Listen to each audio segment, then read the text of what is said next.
السلام علیکم۔ الصلاۃ والسلام علی رسول الکریم۔ جی ہم سیرت النبی صلی اللہ علیہ وسلم کے موضوع پر کتاب کا مطالعہ کر رہے ہیں الرحیق المختوم کا۔ تو آج میں آپ کے ساتھ بیعت عقبہ اس کے بارے میں ہم دیکھتے ہیں کہ یہ بیعت عقبہ کیا ہے اور کب ہوئی، کب پیش آئی، کس طرح کے حالات تھے۔ تو اس کی جو مین وجہ وہ یہی کہتے ہیں کہ علماء اکرام کہ جب ہجرت کا بیک گراؤنڈ جو تیار ہوا تو یہاں سے اب ہجرت کا جو ہے بیک گراؤنڈ تیار ہو رہا ہے۔ تو لکھتے ہیں مصنف کہ ہم بتا چکے ہیں کہ نبوت کے 11ویں سال موسم حج میں یثرب کے 6 آدمیوں نے اسلام قبول کر لیا تھا اور رسول اللہ صلی اللہ علیہ وسلم سے وعدہ کیا تھا کہ اپنی قوم میں جا کر آپ صلی اللہ علیہ وسلم کی رسالت کی تبلیغ کریں گے۔ اس کا نتیجہ یہ ہوا کہ اگلے سال جب موسم حج آیا یعنی ذی الحجہ 12 نبوی مطابق جولائی 621 تو 12 آدمی آپ صلی اللہ علیہ وسلم کی خدمت میں حاضر ہوئے۔ ان میں حضرت جابر بن عبداللہ بن ریاب کو چھوڑ کر باقی 5 وہی تھے جو پچھلے سال بھی آ چکے تھے۔ ان کے علاوہ 7 آدمی نئے تھے۔ کہتے ہیں کہ یہ سارے قبیلہ اوس کے آدمی تھے سوائے 2 آدمیوں کے، وہ قبیلہ خزرج کے تھے، بلکہ 2 آدمی قبیلہ اوس کے تھے اور باقی سب کے سب قبیلہ بنو خزرج سے تھے۔ ان لوگوں نے رسول اللہ صلی اللہ علیہ وسلم سے منی میں عقبہ کے پاس ملاقات کی اور آپ صلی اللہ علیہ وسلم سے چند باتوں پر بیعت کی۔ یہ باتیں وہی تھیں جن پر آئندہ صلح حدیبیہ کے بعد اور فتح مکہ کے وقت عورتوں سے بیعت لی گئی۔ عقبہ کی بیعت کی تفصیل صحیح بخاری میں حضرت عبادہ بن صامت رضی اللہ عنہ سے مروی ہے کہ وہ بیان کرتے ہیں کہ رسول اللہ صلی اللہ علیہ وسلم نے ارشاد فرمایا۔ جی تو یہ باتیں وہی ہیں جو آج بھی ہم پر ہوتی ہے، یہ ہم پر بھی لازم ہے کہ ہم بھی یہ باتیں کریں، ہم ہر مسلمان پر یہ باتیں ہوں۔ کون سی؟ نمبر 1، اللہ کے ساتھ کسی چیز کو شریک نہ کرو گے۔ نمبر 2، چوری نہ کرو گے۔ نمبر 3، زنا نہ کرو گے۔ اپنی اولاد کو قتل نہ کرو گے۔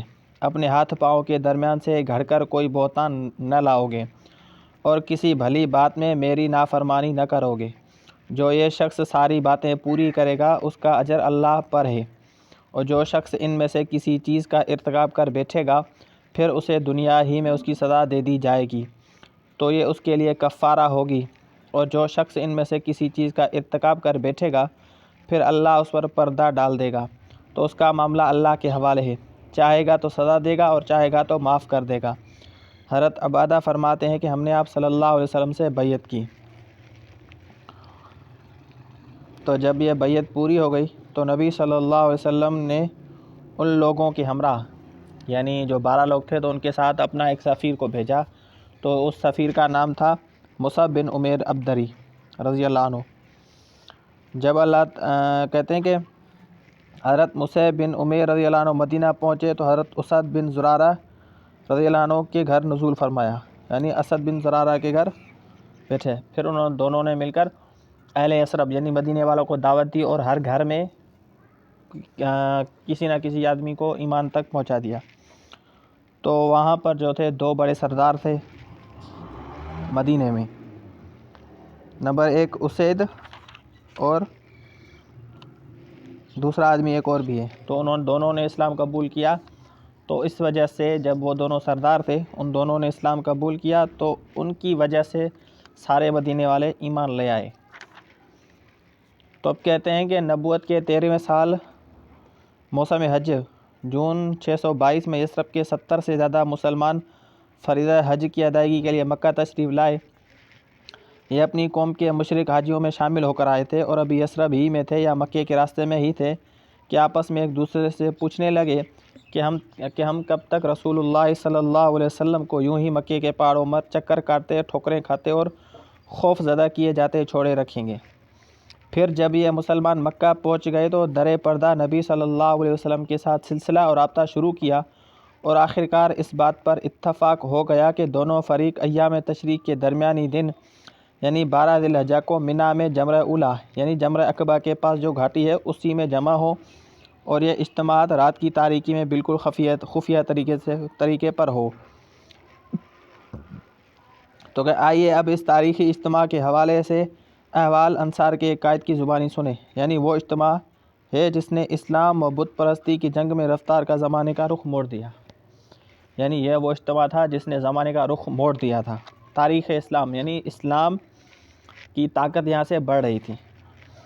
ہم لوگ حج کے لیے نکلے، رسول اللہ صلی اللہ علیہ وسلم سے ایام تشریق کے درمیانی روز عقبہ میں ملاقات طے ہوئی، اور بالآخر وہ رات آ گئی جس میں رسول اللہ صلی اللہ علیہ وسلم سے ملاقات طے تھی۔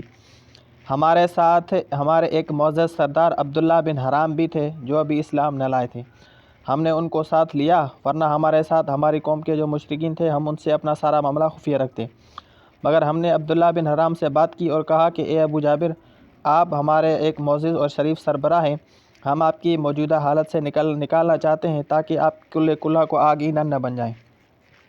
اس کے بعد ہم نے انہیں اسلام کی دعوت دی اور بتلایا کہ آج عقبہ میں رسول اللہ صلی اللہ علیہ وسلم سے ملاقات طے ہے۔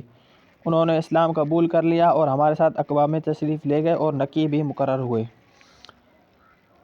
حضرت کعب رضی اللہ عنہ واقعے کی تفصیلات بیان کرتے ہوئے فرماتے ہیں کہ ہم لوگ حسب دستور اس رات اپنی قوم کے ہمراہ اپنے ڈیروں میں سوئے، لیکن جب تہائی رات گزر گئی تو اپنے ڈیروں سے نکل کر رسول اللہ صلی اللہ علیہ وسلم کے ساتھ طے شدہ مقام پر جا پہنچے۔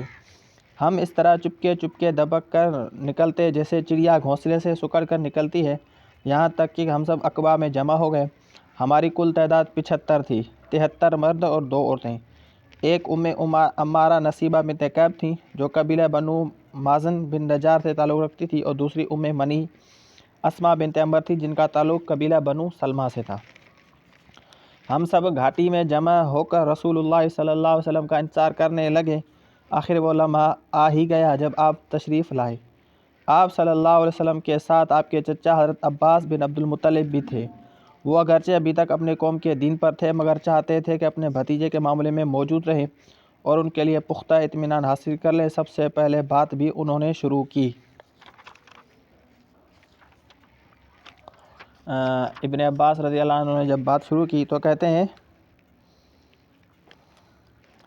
یہ اعلان کیا کہ خزرج کے لوگوں، عام اہل عرب انصار کے دونوں ہی قبیلے یعنی خزرج اور اوس کو خزرج ہی کہتے تھے، ہمارے اندر محمد صلی اللہ علیہ وسلم کی جو حیثیت ہے وہ تمہیں معلوم ہے۔ ہماری قوم کے لوگ جو دینی نقطہ نظر سے ہمارے ہی جیسے رائے رکھتے ہیں، ہم نے محمد صلی اللہ علیہ وسلم کو ان سے محفوظ رکھا ہے۔ وہ اپنی قوم اور اپنے شہر میں قوت، عزت اور طاقت و حفاظت کے اندر ہیں، مگر اب وہ تمہارے یہاں جانے اور تمہارے ساتھ لاحق ہونے پر مصر ہیں۔ لہذا اگر تمہارا یہ خیال ہے کہ تم انہیں جس چیز کی طرف بلا رہے ہو اسے نبھا لو گے اور انہیں ان کے مخالفین سے بچا لو گے، تب تو ٹھیک ہے، تم نے جو ذمہ داری اٹھائی ہے اسے تم جانو۔ لیکن اگر تمہارا یہ اندازہ ہے کہ تم انہیں اپنے پاس لے جانے کے بعد ان کا ساتھ چھوڑ کر کنارہ کش ہو جاؤ گے، تو پھر ابھی انہیں چھوڑ دو، کیونکہ وہ اپنی قوم اور اپنے شہر میں بہرحال عزت و حفاظت سے ہیں۔ یعنی انہوں نے ایک بار پھر واضح کر دیا کہ آپ جب رسول اللہ صلی اللہ علیہ وسلم کو لے آئیں گے تو پورے عرب آپ کا دشمن ہو جائے گا، قریش سارے آپ کے دشمن ہو جائیں گے، تو پہلے ہی فیصلہ کر لیں کہ آپ نبی اکرم صلی اللہ علیہ وسلم کا ساتھ نبھائیں گے۔ تو کہتے ہیں کہ اس جواب سے پتہ چلتا ہے کہ اس ذمہ داری کو اٹھانے اور اس کے پرخطر نتائج کو جھیلنے کے سلسلے میں اس انصار کے عزم محکم، شجاعت و ایمان اور جوش و اخلاص کا کیا حال تھا۔ اس کے بعد رسول اللہ صلی اللہ علیہ وسلم نے گفتگو فرمائی۔ آپ نے پہلے قرآن کی تلاوت کی، اللہ کی طرف دعوت دی اور اسلام کی ترغیب دی۔ اس کے بعد بیعت ہوئی، تو آپ نے بیعت میں اس بات پر فرمایا، چستی اور سستی ہر حال میں بات سنو گے اور مانو گے۔ یہ ہمارے لیے بھی ہے آج کہ چستی اور سستی ہر حال میں بات سنو گے اور مانو گے، تنگی اور خوشحالی ہر حال میں مال خرچ کرو گے، بھلائی کا حکم دو گے، برائی سے روکو گے، اللہ کی راہ میں اٹھ کھڑے ہوگے اور اللہ کے معاملے میں کسی گھر کی ملامت کی پرواہ نہ کرو گے۔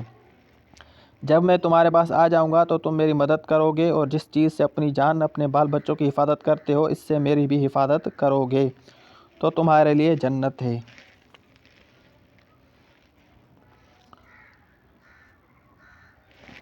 السلام علیکم ورحمۃ اللہ۔